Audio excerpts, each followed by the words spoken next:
It's been 7 days. 7 days of staring at the same empty horizon.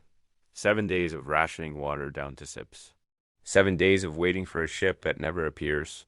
Your emergency supplies are nearly gone. Your group is getting desperate. And you're starting to realize the horrible truth. No one is looking for you anymore. So what now? Do you just float here and wait to die? Or do you take control of your own survival? Welcome back, survivors. This is part 4, long-term survival. We've passed the rescue window. Now we're in uncharted territory. Now we do whatever it takes to stay alive. Let's get to work. The reality check. You're on your own. Maritime search and rescue operations typically last 72 to 96 hours. They're looking for bodies. That's the part they don't tell you in the safety briefings, so you need to accept it. Rescue isn't coming. You're going to have to save yourself. Navigation. Finding land. You can't just drift forever. Ocean currents will take you in circles, push you farther from shipping lanes, and drag you into dead zones where no one ever travels. You need to navigate. And you need to do it without GPS, without charts, without any of the technology we've become dependent on. The sun and stars method. The sun rises in the east, sets in the west. That's your baseline. In the northern hemisphere, the North Star Polaris is almost directly north. Find the Big Dipper constellation.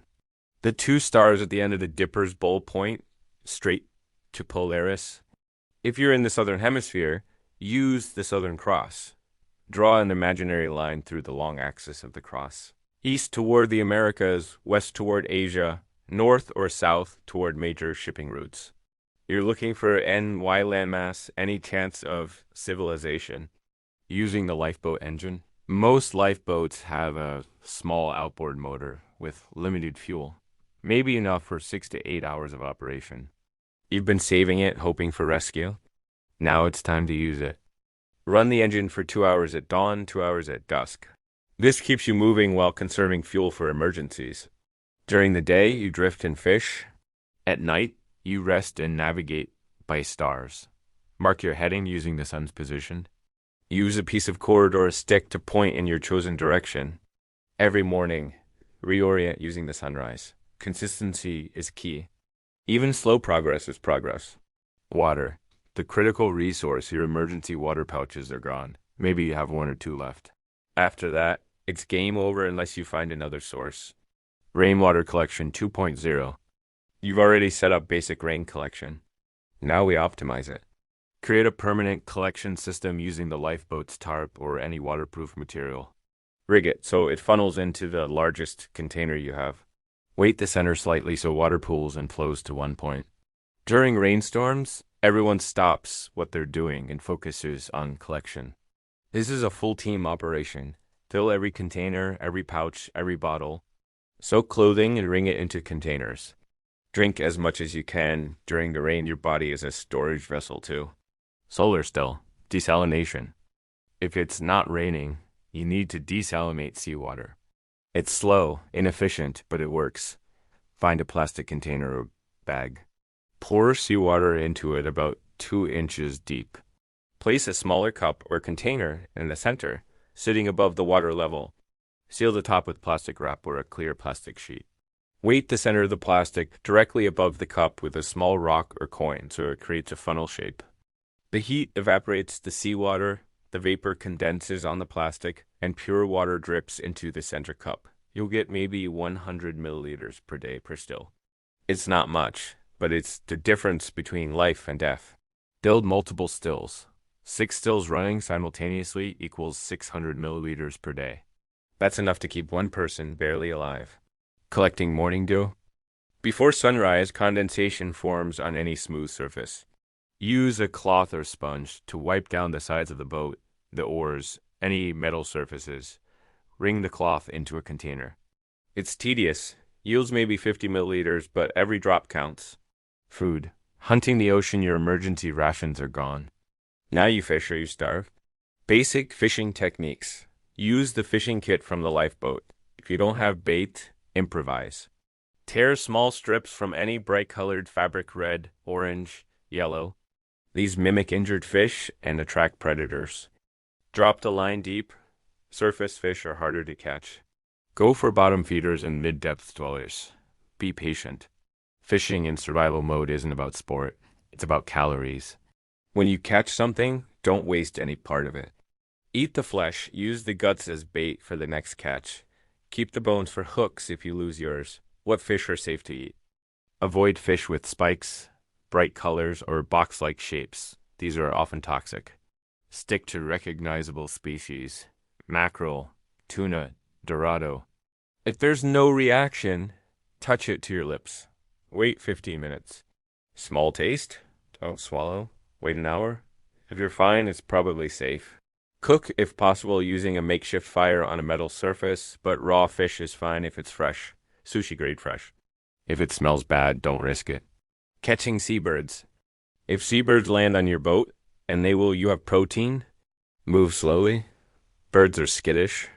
Use a shirt or blanket to trap them. Grab fast, hold firm. It sounds brutal, but sentiment doesn't fill your stomach. Seabirds are tough and gamey, but they're edible. Pluck the feathers, gut it, eat the meat. Save the feathers for insulation. Staying healthy. Medical concerns. Week 2 is when medical issues start to compound. Saltwater sores. Constant exposure to salt water and sun creates open sores on your skin. They don't heal out here. They get infected. Keep wounds as dry as possible. Use the first aid kit's antiseptic sparingly. If infection sets in red streaks, swelling, fever, you're in serious trouble. Use any antibiotics in the first aid kit immediately. If you don't have antibiotics, keep the wound clean and pray. Dehydration symptoms. Even with water collection, you're likely chronically dehydrated. Watch for symptoms. Dark urine, dizziness, confusion, muscle cramps. If someone becomes delirious, they're critical. Force them to drink even if they resist. Keep them shaded and cool. Lack of vitamin C causes your gums to bleed, your teeth to loosen, old wounds to reopen. If you're catching fish, eat the liver. Fish liver contains trace amounts of vitamins. It's not enough, but it helps. Seaweed, if you find any floating, is edible and contains vitamins. Rinse it in seawater. Eat it raw. Psychological breakdown. Managing the group. This is where groups fall apart. Someone will suggest drinking seawater. Someone will want to give up. Someone will accuse others of stealing rations. Paranoia, desperation, and hopelessness create chaos. You need rules.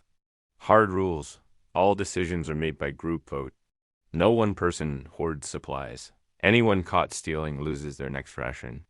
Anyone who drinks seawater is cut off from group water supplies. They made their choice. Rotate leadership daily. Power corrupts, even in a lifeboat. Today, you're in charge. Tomorrow, someone else is. It keeps everyone invested. Dealing with death. If someone dies, and statistically, after 2 weeks, you have a decision to make. Maritime tradition says you commit the body to the sea. Wrap them in cloth if you have it. Say whatever words feel right, and let them go. Keeping a body in the boat for emotional reasons will destroy morale and attract sharks. It's harsh. It's necessary. Land signs. Knowing you're closed after weeks of nothing, you'll start seeing signs that land is near. Birds. Seabirds flying in a consistent direction, especially in the morning and evening, are heading to and from land. Follow them. Debris. Floating trash, logs, vegetation. Civilization produces garbage and it floats. If you're seeing fresh debris, you're near shipping lanes or land. Cloud formations. Stationary clouds on the horizon often form over islands. Clouds move, but clouds over land tend to stay in place. Watercolor. Deep ocean water is dark blue, almost black. Coastal water is lighter green, turquoise, brown. If the watercolor changes, you're near a continental shelf or island. Smells. If you smell vegetation, smoke, or anything that isn't salt and fish, land is close. The ocean smells like nothing. Land smells like life. Making landfall. The final push, you see it. After 2, 3, maybe 4 weeks, you finally see land. Don't celebrate yet. Landfall is dangerous. Approaching the shore.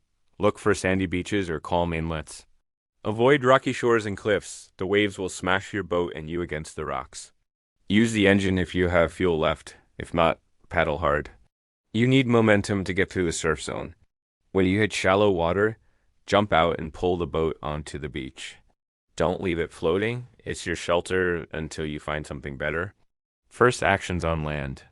Find fresh water, streams, springs, coconuts, anything. Ocean water doesn't count. You're still dehydrated. Find shelter.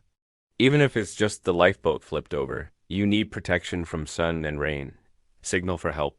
Build a fire. Use the remaining flares. Spell out SOS with rocks on the beach. Just because you found land doesn't mean you found people. If the island is uninhabited, then welcome to part 5. Because surviving on a deserted island, that's a whole new game. But that's for next time. You made it this far? If you're watching this, you've survived what most people couldn't imagine. The ship, the extraction, the open ocean, and now, potentially, landfall. You are not a victim. You are a survivor. Hit that like button if you made it through. Subscribe because we're not done yet. Share your long-term survival strategies in the comments. This community is keeping each other alive. Keep moving forward. Keep fighting and stay safe out there. We'll see you in part 5. If you're still breathing,